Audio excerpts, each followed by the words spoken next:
আসসালামু আলাইকুম, welcome back to Rupa's kitchen. আজ তৈরি করে দেখাচ্ছি ক্যাশনাট সালাদ। গড়ে থাকা উপকরণ দিয়ে আজ তৈরি করে নিচ্ছি ক্যাশনাট সালাদ।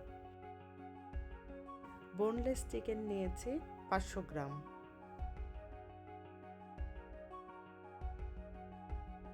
দিয়ে দিচ্ছি আদা রসুনের paste 1 teaspoon, soya sauce 2 tablespoon, গোলমরিচের গুঁড়ো দিয়ে দিচ্ছি পরিমাণ মতো, একটা ডিম ফেটিয়ে নিয়েছি,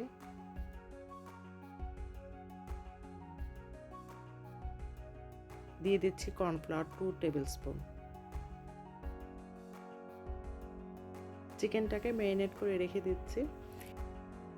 এখন ভেজে নিচ্ছি ক্যাশনাট।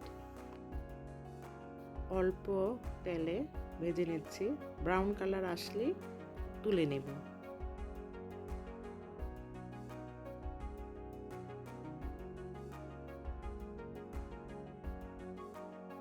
এই তো নাটগুলো ভাজা হয়ে গেছে, তুলে নিচ্ছি।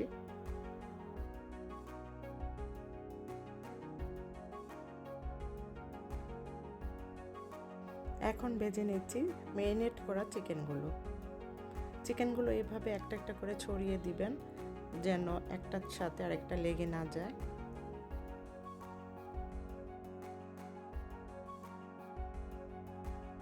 কর্নফ্লাওয়ারটা দেয়া হয় ক্রিস্পি করার জন্য চিকেনটাকে।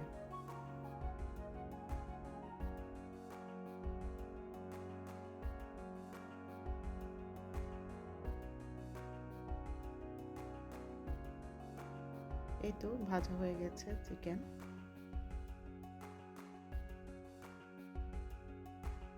এখন ভেজিটেবলগুলো কেটে নিচ্ছি।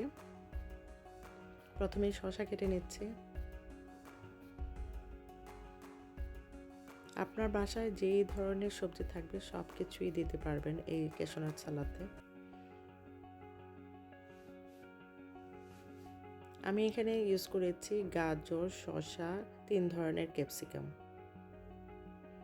একে একে সবগুলো ক্যাপসিকাম কেটে নিচ্ছি। প্রথমে নিয়েছি সবুজ রং, তারপরে নিয়েছি ইয়েলো রং, তারপরে নিয়েছি রেড কালার।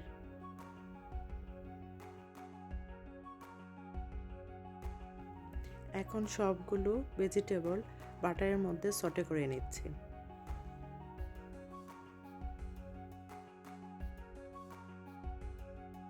প্রথম দিয়ে দিচ্ছি গাজর, অল্প ভেজে দিয়ে দিচ্ছি কাঁচামরিচ কুচি, তারপরে একে একে সব ক্যাপসিকামগুলো দিয়ে দিয়েছি।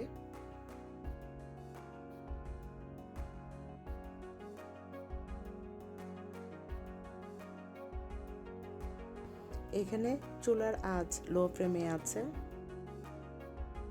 দিচ্ছি ভেজে রাখা চিকেন, ক্যাশনাট, সবগুলোকে মিক্সড করে নিচ্ছি।